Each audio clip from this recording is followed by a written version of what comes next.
Hello, price lord. ಭಯಪಡಬೇಡಿ.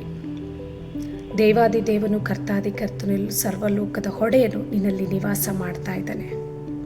ಒಂದು ವಾಕ್ಯನ ಓದೋಣ. ನಿಮಗೆ ತುಂಬ ಪರಿಚಯ ಇರೋಂಥ ವಾಕ್ಯನ ಕೀರ್ತನೆ 91:5 ഇരുಳಲ್ಲಿ ಭಯ ಹುಟ್ಟಿಸುವ ಯಾವುದಕ್ಕೂ, ಹಗಲಲ್ಲಿ ಹಾರಿ ಬರುವ ಬಾಣಕ್ಕೂ, ಕತ್ತಲಲ್ಲಿ ಸಂಚರಿಸುವ ವಿಪತ್ತಿಗೂ, ಹಾನಿಕರವಾದ ಮಧ್ಯಾಹ್ನದ ಕೇಡಿಗೂ ಅಂಜು ಕಾರಣವಿಲ್ಲ.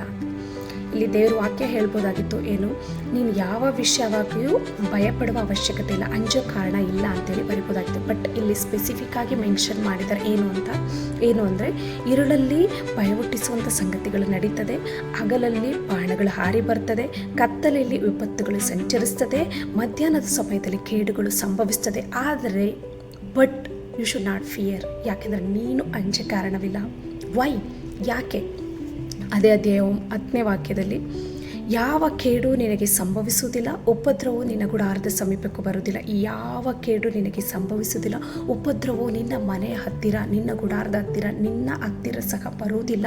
ಯಾಕೆ ಅಂತಂದರೆ ನೀನು ಹೋಗುವಲ್ಲೆಲ್ಲ ನಿನ್ನನ್ನು ಕಾಯುವುದಕ್ಕೆ ಆತನು ನಿನ್ನ ವಿಷಯವಾಗಿ ತನ್ನ ದೂತರಿಗೆ ಅಪ್ಪಣೆ ಕೊಟ್ಟಿದ್ದಾನೆ. ಆತನು ನಿನ್ನ ಸುತ್ತಲೂ ನಿನ್ನನ್ನು ಕಾಯುವುದಕ್ಕೋಸ್ಕರ ದೇವರೇನು ಮಾಡ್ತಾರೆ? ಅಪ್ಪಣೆ ಕೊಟ್ಟಿದ್ದಾನೆ ಮೀನ್ಸ್ ಏನು? Commanded them. ಏನು?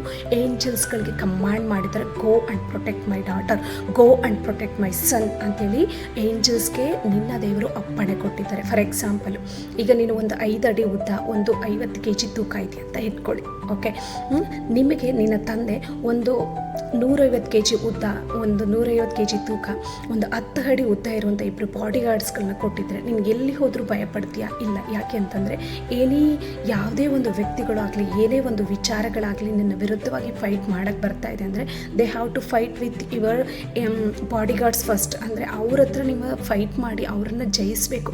Then only they can touches you. ಅದೇ ರೀತಿಯಾಗಿ ನಿನ್ನ ವಿರುದ್ಧವಾಗಿ ಏನೇ ಪ್ಲ್ಯಾನ್ ಮಾಡಿದ್ರು ನಿನ್ನ ಭಯ ಹುಟ್ಟಿಸೋದಕ್ಕೆ they have to touch your angels first. ನಿಮ್ಮ ಏಂಜಲ್ಸ್ಗಳನ್ನು ಅವರು ಡಿಫೀಟ್ ಮಾಡಬೇಕು. Then only they can touches you.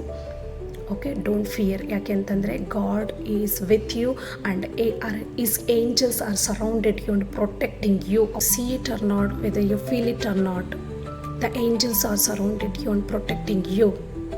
You just believe that what the word says, what the Bible says, you just believe that you will see the victory over your life, you will see the blessing, you will see the great protection, and also you will see the work of the angels in your life. May God bless you.